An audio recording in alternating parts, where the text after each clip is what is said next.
महाराष्ट्राचं मिनी काश्मीर म्हणून ओळख असणाऱ्या महाबळेश्वरमध्ये गेल्या वर्षाच्या तुलनेत यावर्षी जास्त पाऊस झालाय। सध्या पावसाचा जोर काहीसा कमी झाला असला तरी धरण पाणलोट क्षेत्रात पावसाचा जोर कायम आहे।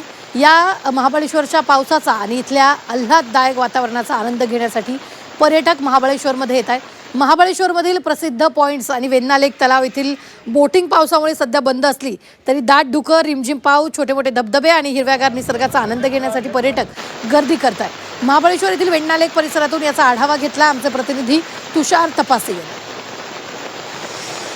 सातारा जिल्ह्याच्या पश्चिम भागात पावसाचा जोर कायम आहे। महाबळेश्वर जे मिनी काश्मीर समजलं जातं त्या महाबळेश्वरमध्ये देखील मोठ्या प्रमाणात पावसाची नोंद झाली आहे। गेल्या वर्षीचा जर विचार केला तर गेल्या वर्षी जवळजवळ 150 इंच पाऊस हा या आजच्या तारखेपर्यंत झाला होता। मात्र यावर्षी त्याच्यापेक्षाही रेकॉर्ड ब्रेक हा पाऊस यावर्षी झालेला आहे। जवळजवळ 197 इंचा एवढा पाऊस झालाय। 200 इंचाच्या उंबरट्यावर हा पाऊस आता येऊन ठेपलेला आहे। खरं तर महाबळेश्वर म्हणलं की पर्यटन स्थळ आहे आणि त्यामुळं दाट धुकं आणि पाऊस याची मजा घेण्यासाठी पर्यटक या ठिकाणी आता येताना पाहायला मिळतात।